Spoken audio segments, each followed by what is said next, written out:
Spider-Man Into the Spider-Verse was a revolutionary film and a unique take on the wall crawler's adventures. Not only did it create new animation techniques, but it introduced moviegoers to Miles Morales, a Spidey for a whole new generation. And we got a ton of action figures from multiple toy makers, including figures from Hasbro, Mafex, and even Hot Toys. But there was one manufacturer who made hands down the best set of Into the Spider-Verse figures, the SV Action line from Hong Kong design studio Sentinel. Hey y'all, welcome back to Carbon Scoring, the best place for comics history and action figures. You guys are all familiar with the characters from Sony's first animated Spidey film. But as we go through these amazing Sentinel action figures, let's peek into the comic origins of each of these characters, beginning with Miles Morales. The Ultimate line of comics was meant to be a reimagining of the Marvel Universe for a new century, launching with Ultimate Spider-Man in the year 2000. But after a decade of stories, it was time for something new, and with the death of the Ultimate Universe's Peter Parker, writer Brian Michael Bendis and artist Sarah Pichelli brought us Miles Morales in issue 4 of Ultimate Fallout from 2011. Just as Parker would have represented the typical teenager in Forest Hills, Queens back in 1962, Miles' biracial background better represents present-day Brooklyn. Bendis even admits his look was based in part on Donald Glover's appearance in Spidey Underoos on the TV show Community. Miles Morales was the first figure in Sentinel's SV Action line, and it instantaneously set the new standard for 6-inch high-end figures. I mean, this thing just out of the box was absolutely perfect. It's the right scale. You've got a skinny little Miles, but he has kind of his larger animated head. He's got this flowing coat going on with like multiple layers, and when we see all the different aspects of this, you'll see just how much detail went into it. But let's begin with that head sculpt, because it really captures the animated look of Into the Spider-Verse, and it has so much like how you doing kind of look to what Miles has got going on. He's got kind of the hey look happening, but it's the detail that makes all the difference. Look at his Air Jordans. They actually come with removable shoelaces. So you can actually take the loose shoelaces off and just go with the Jordans. But the Jordans are so detailed, they have the proper pattern on the soles. Those are like those classic 84, 85 Jordan soles, and they actually managed to capture that. We're going to see a little bit more as we take the figure apart, because yeah, that's actually part of what this thing does. It comes in multiple modes so that you can really get a totally different look for the character.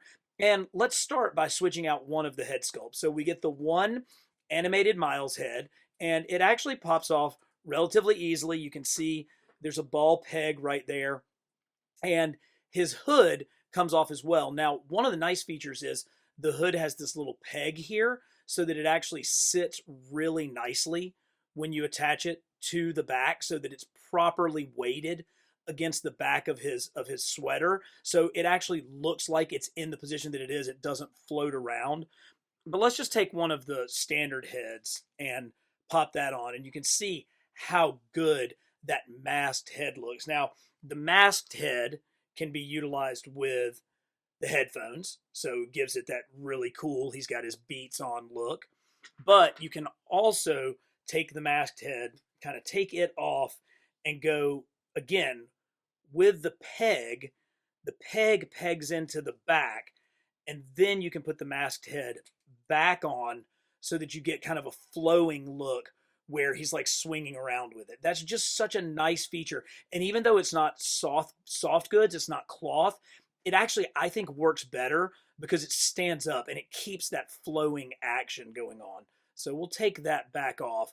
Of course, he comes with all kinds of different hands. These are the wall crawler hands, because you can see they have like pressure points on the fingers. This is a really great example of that. You can see how the wall crawling hands are actually bent at the tips of his fingers, because that's where he's applying pressure to crawl up the wall.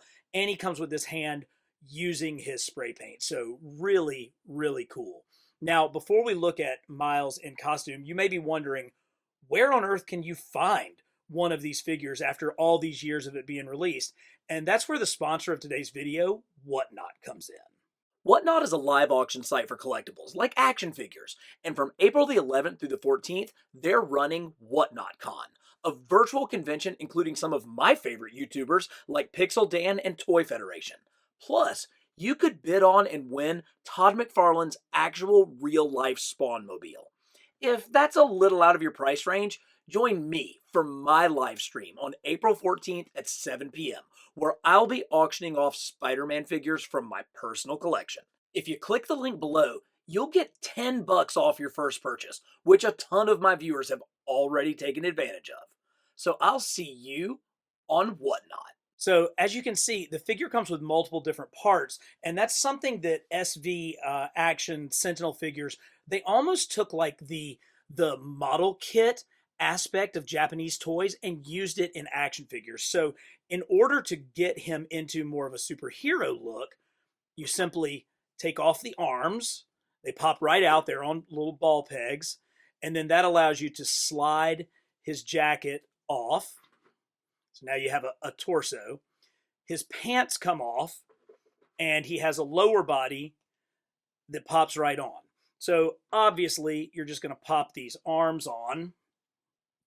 That works really well. You've got a very muscular but lean Miles Morales figure. But what you actually do for the lower extremities is they come out really easily at the knee. And so you maintain this buttery articulation that these figures are known for, and it slides right in. But Miles doesn't go running around with his Jordans on.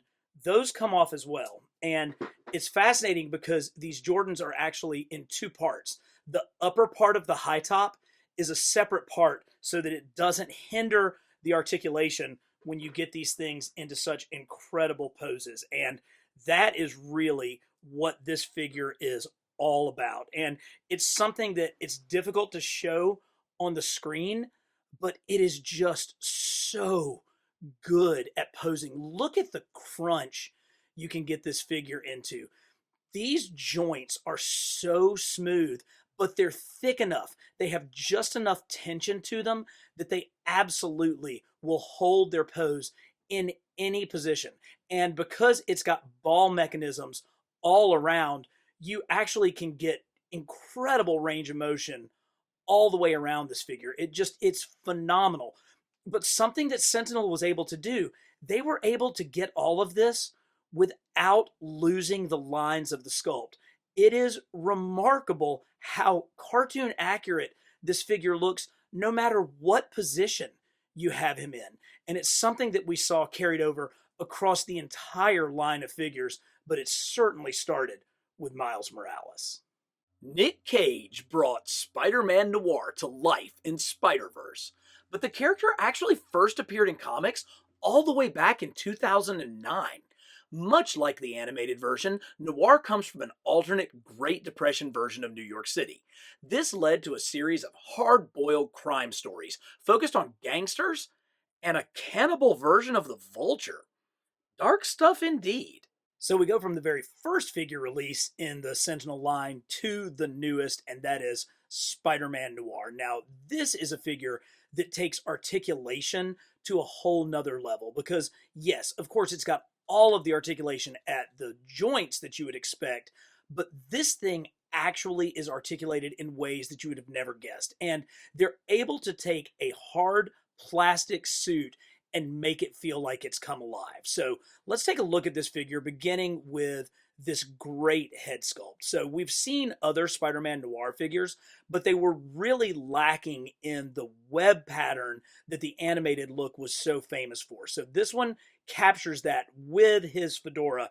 You can actually see it maybe even a little bit better on the hatless head, where you get those crazy cool 1930s goggles with the web pattern right there. Very, very choice. But of course, I'm always going to keep this one with the hat on. He has like his sci-fi sort of gun, and of course he's got a gripping hand for that. But they did include a second gun that will fit in the holster. So that one slides kind of right slides right into the holster. But this one, because of this crazy kind of Buck Rogers sort of tip, doesn't fit in there. So I was glad they kind of gave us an extra gun so that you could have one in the holster. He comes with all the really cool requisite hands, but I do want to point out a couple. First of all, because his hands are larger, you can really see the web, or not the web, the wall crawling action on these. Look at how bent back those fingertips are for the wall crawling hands. It's just such a great effect, and one that I feel like is done better in this line than any other. But he does have these really, really cool web shooters. So they're pretty simple. It's a small peg, so you have to be a little bit careful when you're sliding them on and off. But just like everything on these figures, the mechanism is so smooth that it slides right on. And so here he is, kind of mid web shooting action. And we got this with virtually all of the figures, but it's a really cool look right here. Now, let's talk about the articulation, because that really is the thing that I feel like sets this figure apart. And it's not just that smooth articulation of the joints. It's his trench coat. So up top, this is molded into kind of a flowing pattern, but you get articulated drawstrings that are on like a 360 ball swivel coming off of his coat. And then the coat itself pegs in at ball joints in two separate parts. So you can have him in some serious posing, so serious that they fly right off. Let's get those back in. So you can see pegs right in to the base of his coat here, and then the second one pegs in very easily here. And they're not symmetrical, so they do different things. And when you get them in there, that allows you to really get more flowing action on this thing. It's just a spectacular figure. For one that is cast almost completely in black, they do allow for the sculpt to bring out the different shadows and all the different folds in the clothing. And when you put it all together, it is just the best Spider-Man Noir figure that we've seen. Gwen Stacy has been a part of Spider-Man lore since the very beginning, debuting all the way back in Amazing Spider-Man 31 in December of 1965. But writer Jason Latour and artist Robbie Rodriguez turned Gwen's story on its head with an alternate universe Spider-Gwen premiering in 2014's Edge of the Spider-Verse issue 2. Spider-Man writer at the time, Dan Slott, wanted the character's costume to be a version of her outfit from the night that she dies, with a red trench coat with webs and a half mask, which thankfully Rodriguez completely ignored, instead giving us one of the most classic modern comic designs. The Gwen Stacy figure takes a ton of cues from the Miles Morales figure. First of all, in its size, it is a very, very petite figure. And so when you look at these arms, when you look at these fingers, when you're talking about changing out the hands, these are very, very small joints. So you do have to be relatively careful, but they do pop in very easily. Again, you've got the animated head sculpt that I feel like is directly off the screen, but it's also the perfect interpretation of the combination of the art from both the comic book and from the animated film. So Gwen's costume is actually really subtle. Instead of going with giant spider webs, they're way more subtle here, like in her underarms and of course inside her hoodie. And her hoodie is one of the biggest, most important parts of this costume. And so you're able to give her multiple looks. You can simply pop off this head, and if you want to keep the hoodie down, it comes with the hoodie down version, and you can simply just very easily pop a new head on. We don't usually see Gwen like this. Usually when she has her hood down, it's because she has her mask off. So we'll take this one off and we'll slide the mask down version off, and then we'll put the mask up right into place. It's pretty easy. Pops on. It's a little trickier trying to get her head to port on. Let's go with the squinty eyes for this one. So again, you do have to be relatively careful with these, but if you get the ball peg, it takes a little bit of finesse, but you can get that head sculpt right in there. And then, of course, that shows that brilliant design of the web pattern on the inside of her hoodie. So, unlike so many of our Spider-Men where they're very web forward, Gwen's is way more subtle, and I would argue much more feminine because of that. Oh, I love how this figure will get into such great poses, and there's so much detail in her little ballerina slippers here, which really is kind of the difference in her costume from Into the Spider-Verse, where she has the ballerina slippers, compared to Across the Spider-Verse, where she's wearing more of the Chuck Taylor types of shoes. But you can see this figure does have the ability to get into every pose that you want to see it get into. But much like the Miles Morales figure, it also comes with a civilian garb. Now, it takes a little bit more mechanics to take this one apart, so let me do that and I'll show you what civilian Gwen looks like. You know, if you're going to pay a relatively premium price, it sure does feel better to get a premium product, and that's what we see here. Here is Gwen in her schoolgirl outfit, and you can see we utilized the lower extremities from her Spider-Girl costume, which basically just looks like tights with her ballerina slippers. She has a little skirt that connected through her hip mechanism, and then the upper body isn't very articulated. The arms don't move. Her notebook is still kind of held right in this position, but she still has all of the articulation at the head. So you can actually get her into some pretty sassy looking poses, particularly with that so accurate side shave of her hairstyle. Just really cool. And, you know, you basically are getting two figures for the price of one with this. But actually, you get three figures for the price of one because Gwen came with another friend. Can't get enough of the best in comics history and action figures? Subscribe to Carbon Scoring, because we're bringing you high quality videos like this every week.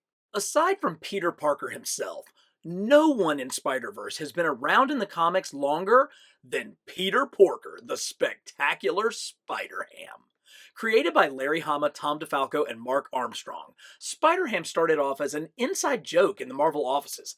Hama and DeFalco were goofing around, talking about the early 80s rumor that Marvel was going to open their own chain of comic stores, kind of like Disney stores, which depend on apparel and plush toys for much of their profit. Hama said, "The only way we can do plush is with funny animal versions of our characters," to which DeFalco replied, "Like what? Peter Porker, spectacular Spider-Ham?" And with that, a legend was born. Porker appeared in the appropriately named one-shot Marvel Tales, before going on to star in his own title for the next 3 years.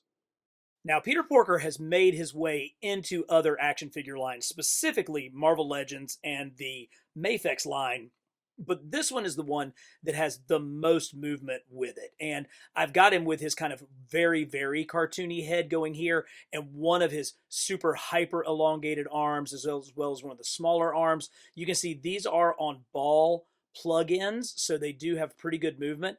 And then his lower body, this is sort of the action pose for that. But by swapping out the parts, you can get a lot of different looks. Specifically, you can take the legs off and you get a second set of legs that are a little bit more stoic. So he's more of just in a standing position. And because they wedge together like this, he actually stands pretty well, even with this large head. This one comes with his little pigtail poking out.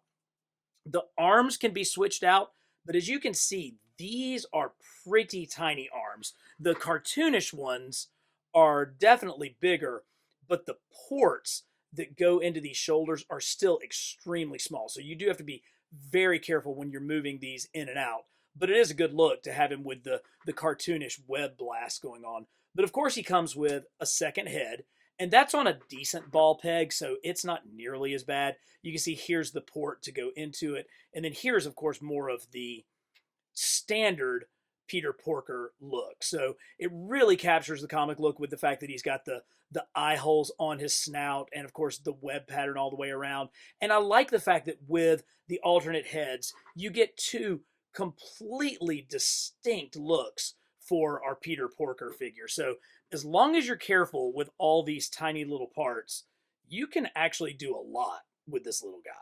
Hopefully you've picked up some comic origin tidbits in this video, but I've got one more for you. Penny Parker and her SPDR mech suit, which were co-created by the lead singer of My Chemical Romance, Gerard Way. Now, Way is well known to comic readers from his award winning book, The Umbrella Academy. But before this video, I had no idea about his contribution, along with artist Jake Wyatt, to the Spider Man mythos.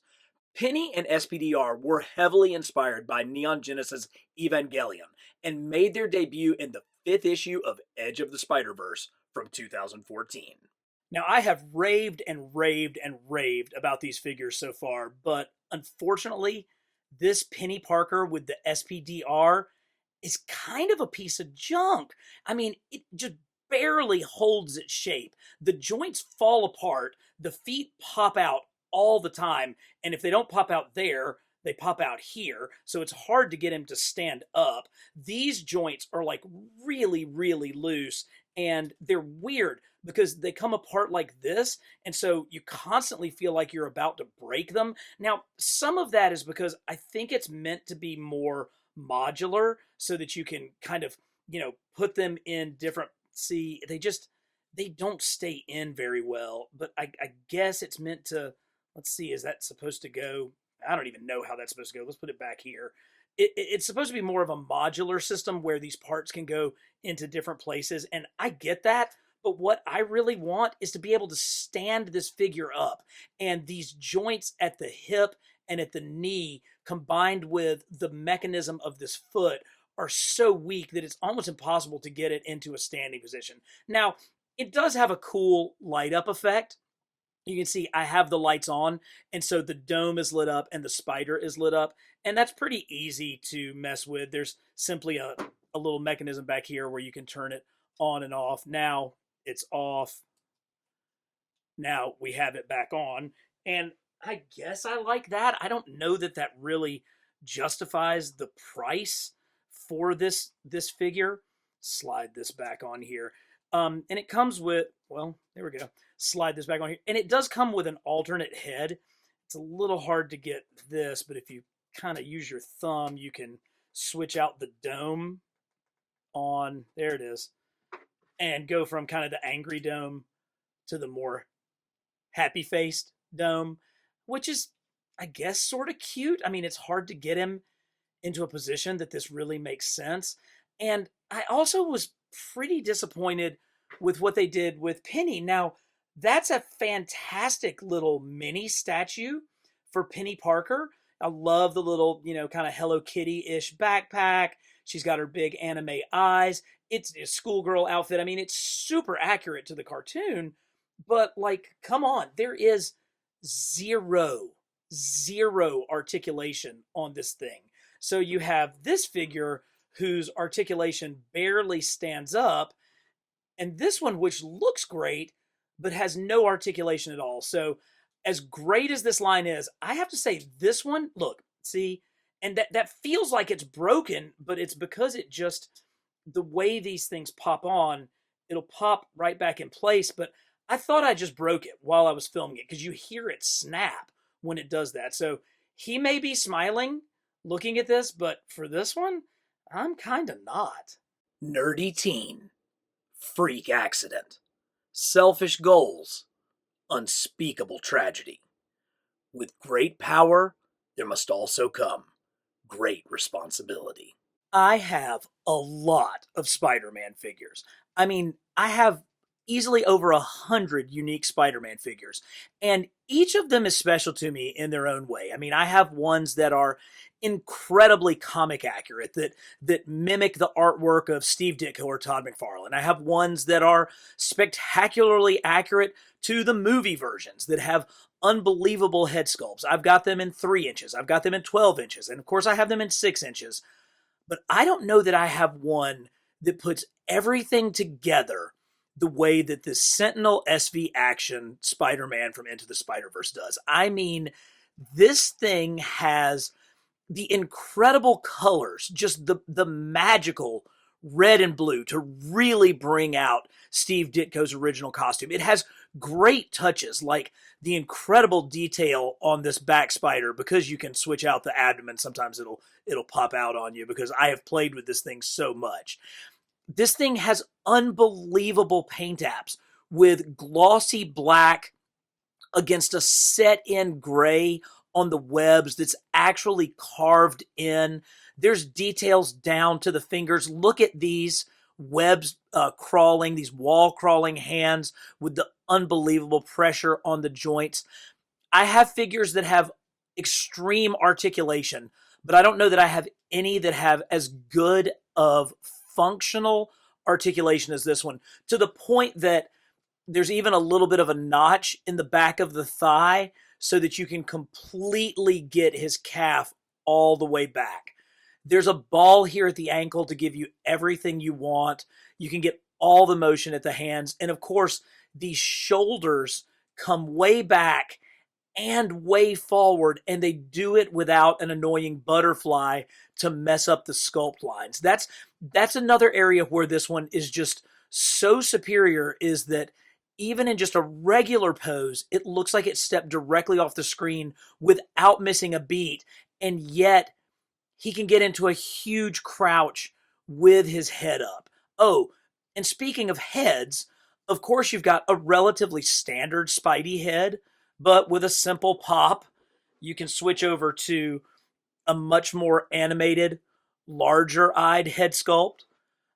This one has the Peter B. Parker drinking a little bit of coffee, or we can switch it out in the only version thus far of Peter Parker from Miles's universe with the kind of Ben Reilly-esque blonde hair. And that's the only place that we've gotten this head sculpt so far. And just the confidence, the smirk, the happiness of that young Peter Parker comes through so well. But let's get this head back on, because this thing is everything that you want in a Spider-Man figure. It's posable, but it's still accurate. It's incredibly tight with the paint, and it's screen accurate, but it's comic accurate as well. And it just feels so good in your hands. I mean, I could sit here and fiddle this thing, and I do. Just play with this figure for hours, all the poses that you can get him into. You know, that classic Ditko look where you can see the bottom of his feet. You know, that's something that I think a good Spider-Man figure should be able to do. Because of the angle and the double jointed neck, because there's a ball there and a ball there, you know, he can look in all kinds of directions to create so many different looks. I mean, this, again, it comes with a fat belly, and you just pop this back on and it'll stay right there. It's a small price to pay. We've seen that there's a modularity almost to these Sentinel figures, but when you talk about these joints, look at how smooth that articulation is, but it's going to stay. Despite the fact that you can easily move that joint, it's going to stay right in place. I mean, this thing is just absolutely incredible. And the good news is, for my Whatnot auction that's coming up on the 14th as a part of Whatnot Con, I have not one but two of these available for people to bid on. So if you love this figure as much as I do, you know, come and check me out on Whatnot, and hopefully you can bring one of these home with you, because it really is just, I mean, it's arguably in so many ways, it may not necessarily be my favorite Spider-Man figure. You know, there's some sentimental aspects of other figures that you know, really kind of take them right up to the top. I mean, obviously, the Spider-Man that was in my pocket on my wedding day is going to be a really tough one to beat. But when you look at these gloss eyes and the gloss paint compared to the matte paint around it, there's just so much perfect detail in this figure that it's as good as anything. It's right there at the top of any Spider-Man figure. So if you get a chance, please pick this one up. It is so good. You didn't think I was going to forget about our little bonus baby, did you? No, heck no. Sentinel actually did an alternate version of Miles using his invisibility powers. And so it is totally made up of light blue translucent plastic. It still has all the incredible sculpt, all that super articulation, but you can see through it, and he is just so great. It comes with the same accessories as the original Miles. I like how they did a little bit of extra paint on the feet and on the fist, and they brought out some of the details of his costume. But here we have Miles using one of his unique abilities, his invisibility powers, one more little bonus extra Sentinel figure for us to go out on. I wish Sentinel got the license to Across the Spider-Verse. Can you imagine their versions of Spider-Man India, Spider-Bite, or Spider-Punk? Maybe there's still a chance. But you never have to take a chance when you subscribe to Carbon Scoring, because we are bringing you the best in comics history and action figures every week.